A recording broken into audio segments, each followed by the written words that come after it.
Hello बच्चों, आप सभी का रचित ज्ञान में स्वागत है। आज के इस वीडियो में हम लोग क्लास 10 एक्सरसाइज 1.1 का जो क्वेश्चन नंबर 1 है, इसका हल करने वाले हैं।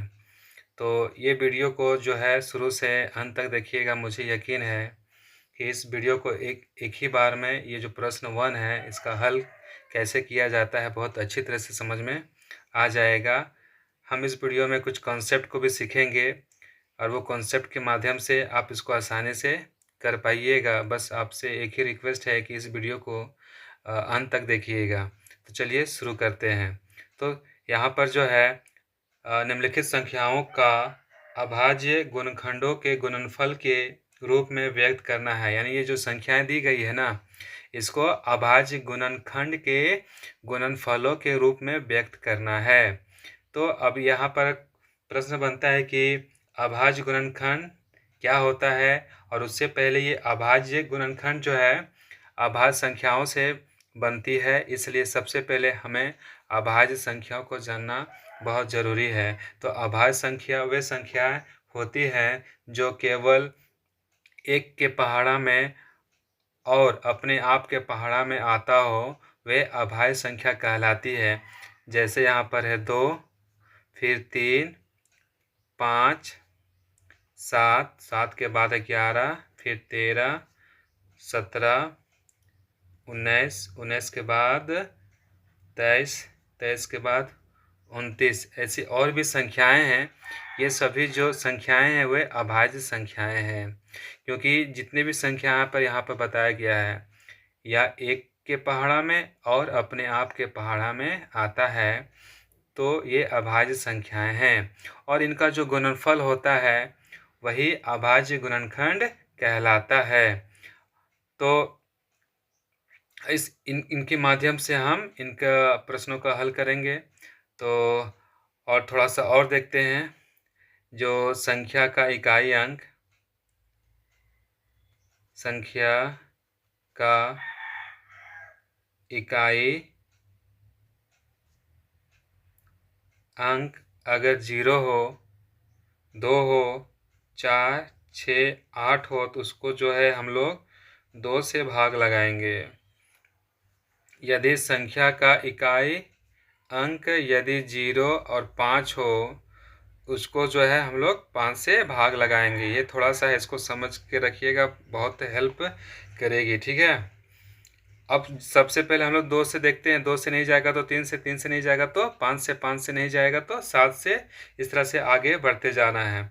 लेकिन यहाँ पर देखना है कि 0, 2, 4, 6, 8 रहने से 2 से भागा लगाएंगे, 0 और 5 रहने से 5 से भागा लगाएंगे। तो चलिए क्वेश्चन नंबर 1 को करते हैं और समझते हैं। तो क्वेश्चन नंबर 1 है यहाँ पर,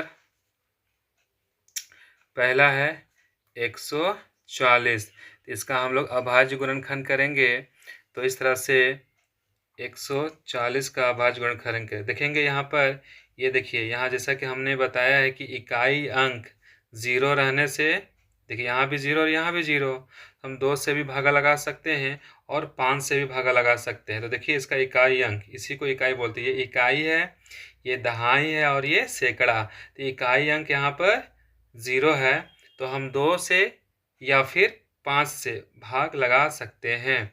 तो चलिए पहले 2 से ही भाग लगाते हैं। तो यहाँ 2 लिखेंगे। अब देखेंगे तो ये 2 से भाग लगा रहे हैं, मतलब ये 2 का पहाड़ा हो गया। अब 2 का पहाड़ा जो है 14 कितने बार में आता है? तो 2 का पहाड़ा में 14 जो है 7 बार में आता है। तो यहाँ 7 लिखेंगे। अब 14 तो कट गया 7 बार में, और ये जो 0 बच रहा है जिसको यहाँ उतार देंगे। अभी भी देख रहे हैं इकाई अंक जो है यहाँ पर 0 है, तो 2 से भागा लगाएंगे। तो अभी 2 लगा देंगे। 2 का पहाड़ा में 7 तो नहीं आता है, 7 से कम 6 आता है। कितने बार में? तो 3 बार में। एक बच गया, एक यहाँ चला जाएगा 0 के बगल में, तो 10 हो जाएगा। अब 2 का पहाड़ा में 10 आता है तो 5 बार में, इस तरह से 35 बन गया। अब इसका जो इकाई अंक है यहाँ पर देख रहे हैं कि 5 है। तो इकाई अंक 5 होने से हम 5 से ही भागा लगाते हैं। तो यहाँ 5 लगाएंगे, और 5 से भागा लगा रहे हैं तो हम देख रहे हैं कि 5 का पहाड़ा में 35 कितने बार में आता है? तो 5 सते 35, तो यहाँ 7 हो गया। अब 7 अपने आप में एक अभाज्य संख्या है, तो चाहो तो आप इसको ऐसे लगा सकते हो 7 से कितने बार में, तो एक बार में। तो इस तरह से 140 का ये अभाज्य गुणनखंड हो गया है। अब इसको आगे लिखते हैं। तो इस तरह से 140 का जो अभाज्य गुणनखंड है वो है 2 गुने 2 गुने 5 गुने 7। तो 2 गुने 2 गुने 5 गुने 7 इस तरह से हो गया। अब देख रहे हैं कि यहाँ 2 जो है ना 2 बार है, 2 जो है 2 बार है, तो हम लोग 2 का पावर 2 लिखेंगे। इस तरह से पावर के रूप में लिख देंगे, गुना 5 जो है एक बार है तो 5, और 7 है तो एक बार है तो 7। इस तरह से 140 का ये अभाज्य गुणनखंड हो गया। 2 भी अभाज्य संख्या, 5 भी अभाज्य संख्या, 7 भी अभाज्य संख्या, तो ये हो गया अभाज्य गुणनखंड के गुणनफल के रूप में आंसर हो गया। चलिए अगला क्वेश्चन करते हैं। अगला क्वेश्चन है यहाँ पर है 156। तो 156 को करते हैं। Question number 2 156। अब जैसा कि मैंने यहाँ पर बताया है कि इकाई अंक 2 रहने से हम 2 से भाग लगा सकते हैं। तो यहाँ 2 से, 4 से और 6 से, देखिए इकाई अंक 6 है यहाँ पर, तो 2 से भाग लगा सकते हैं। तो यहाँ इकाई अंक 6 है तो हम 2 से भाग लगा सकते हैं। तो चलिए इसका अभाज्य गुणनखंड करते हैं 156 का। तो इकाई अंक यहाँ पर 6 है तो हम लोग जो है इसको 2 से भाग लगा सकते हैं। तो यहाँ 2 लिखेंगे। अब चलिए 156 को 2 से भाग लगाते हैं, है ना। तो पहले 2 का पढ़ा में 15, तो 15 तो नहीं आता है, तो 15 से कम 14 आता है। 7 बार में 2 सते 14, 14 और 1 15, 15 यानी 1 बच गया, तो यहाँ 16 हो जाएगा, 1 जो चला जाएगा। तो 2 का पढ़ा में 16 जो है 8 बार में आता है, तो इस तरह से 8 लगाएंगे। अभी भी इकाई अंक जो है 8 है यहाँ पर, जैसा कि मैंने बताया है कि इकाई अंक 0, 2, 4, 6, 8 रहने से हम 2 से भाग लगाते हैं। तो यहाँ फिर से 2 से भाग लगाएंगे। 2 का पढ़ा में 7 तो नहीं आता है, 7 से कम 6 आता है 3 बार में, तो यहाँ 3 लगाएंगे। तो 2 तिया 6, 6 और 1 7, 1 बच गया, तो 18 हो जाएगा। यहाँ पर 18 हो जाएगा। तो 2 का पढ़ा में 18 जो है 9 बार में आता है, तो यहाँ 9 लिखेंगे। अब क्या होगा, अब तो ये 2 से नहीं जाएगा, तो 2 के बाद यहाँ पर ध्यान देंगे, अगर 2 से नहीं जाएगा तो हम लोग 3 से चेक करेंगे, ठीक है। 3 से तो देखेंगे यहाँ पर 39 है, तो क्या ये 3 से जा रहा है, तो 3 एकम 3, 3 तिया 9, तो ये 3 से जा रहा है, तो 3 एकम 3 और 3 तिया 9, इस तरह से 13 बार में चला गया, ठीक है। अब 13 जो है अपने आप में एक अभाज्य संख्या है, तो ये किसी और संख्या से तो नहीं जाएगा, या तो 1 से जाएगा या तो अपने आप से जाएगा। तो अपने आप यानी कि 13 से चला जाएगा कितने बार में, तो एक बार में, इस तरह से एक बार में आ गया। तो इन 156 का अभाज्य गुणनखंड हो गया। अब इसका आगे का आंसर लिखते हैं। 156 यानी कि 2 गुने 2 गुने 3 गुने 13, 2 गुने 2 गुने 3 गुने 13। इस तरह से यहाँ देख रहे हैं कि 2 जो है 2 बार है, 2 बार है, मतलब 2 जो है 2 बार है, तो 2 का पावर 2 लिखेंगे, गुना 3 गुना, और ये हो गया 13। इस तरह से 156 का ये हो गया अभाज्य गुणनखंड, जो कि हमारा आंसर है। चलिए अगला क्वेश्चन करते हैं। 3825। 3825 का अब हम लोग हल करेंगे। 3rd नंबर में है, तो 3रे नंबर में है 3825। अब इसका हम लोग अभाज्य गुणनखंड करेंगे, तो ये हो गया 38 और ये हो गया 25। इस तरह से जैसा कि मैंने बताया है कि इकाई अंक अगर 0 और 5 हो, 0 और 5 हो, तो यहाँ इकाई अंक जो है 5 है, तो इसको हम लोग 5 से भाग लगाएंगे। तो चलिए 5 से भाग लगाते हैं। और 5 का पहाड़ा में 38, 5 का पहाड़ा में तो 38 नहीं आता है, 38 से कम 35 आता है, तो 7 बार में, तो 5 सते 35, यहाँ 7 लिखेंगे, और बच गया 3, 3 बच गया, तो यहाँ चला जाएगा, तो ये हो जाएगा 32। तो 5 के पहाड़ा में 32 तो नहीं, लेकिन 30 आता है 6 बार में, 6 बच गया 2, 32 बच गया 2, 2 चला जाएगा 5 के पास, तो 25 हो जाएगा। 5 के पहाड़ा में 5, 25 5 बार में, तो यहाँ 5 हो गया। तो अभी भी देख रहे हैं कि इकाई अंक जो है 5 है, तो हम इसको फिर से जो है 5 से भाग लगाएंगे। तो इस तरह से 5 से भाग लगाना है। 5 का पहाड़ हम 7 नहीं आता, 5 एकम 5, 2 बच गया, 26 हो जाएगा। 5 बचे 25, एक बच गया, एक बच गया, तो यहाँ 15 हो जाएगा। 5 तिया 15, इस तरह से 153 हो गया।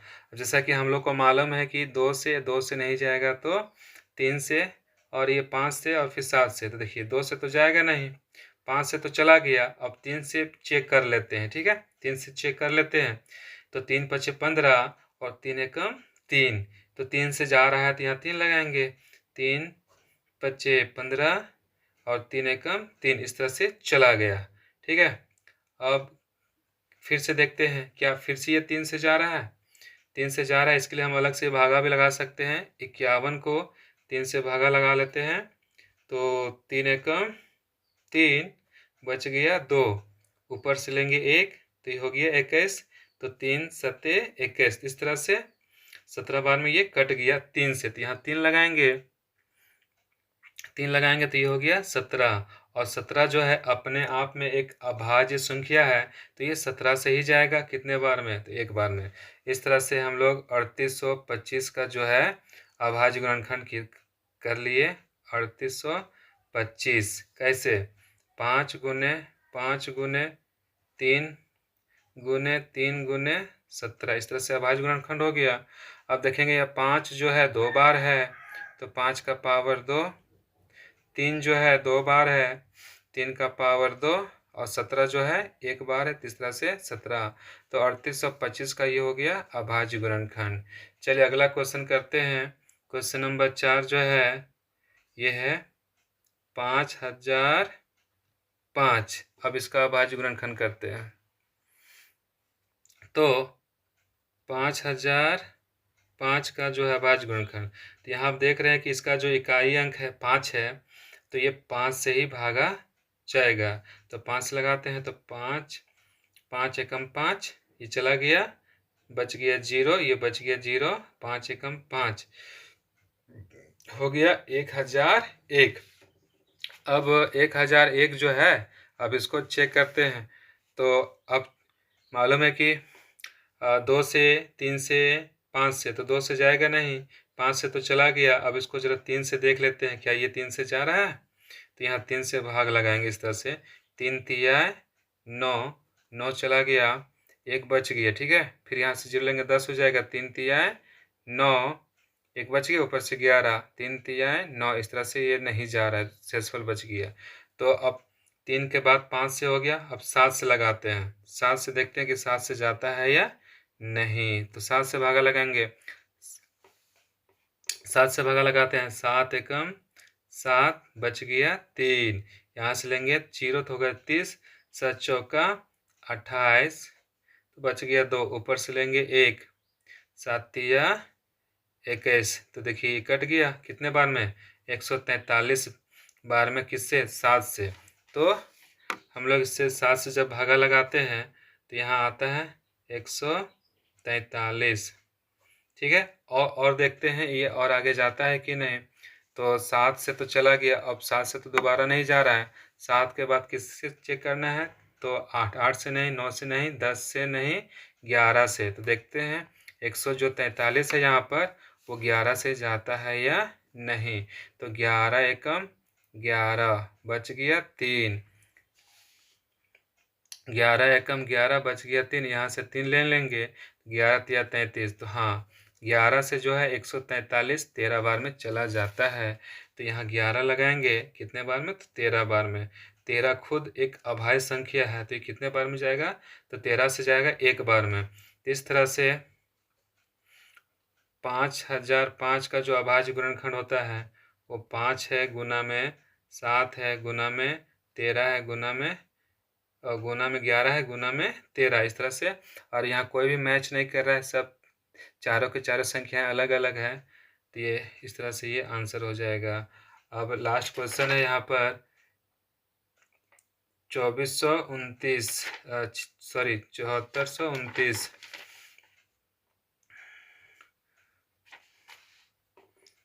7429 इस तरह से है।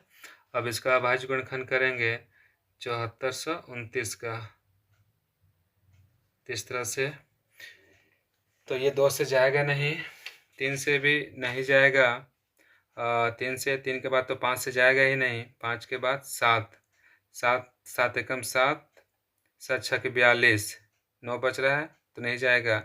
7 के बाद 11 से, 11 छक 66, इधर 66, इधर 4 8 82 77,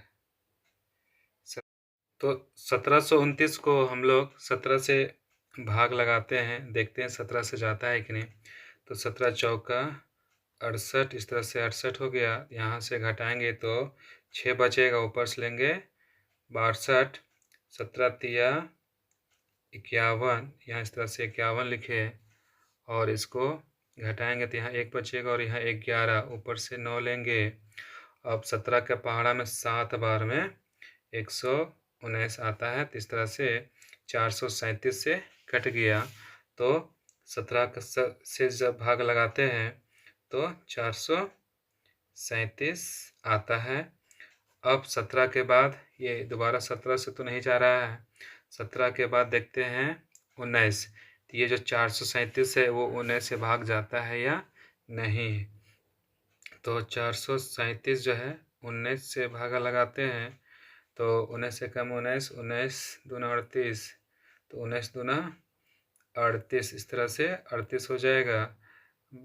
13, 13 में 8 तो 5 चला जाएगा और ये हो जाएगा 57, तो 19 तिया 57, ठीक है। तो 19 तिया 57 इस तरह से कट गया। तो हम 19 से दे रहे हैं तो ये 23 बार में कट गया, और 23 जो है खुद एक अभाज्य संख्या है, तो यहाँ 23 से जाएगा कितने बार में, 1 बार में। तो इस तरह से हम लोगों ने 7429 का जो अभाज्य गुणनखंड है वो हुआ 17 गुने 19 गुने 23, इस तरह से आंसर हुआ।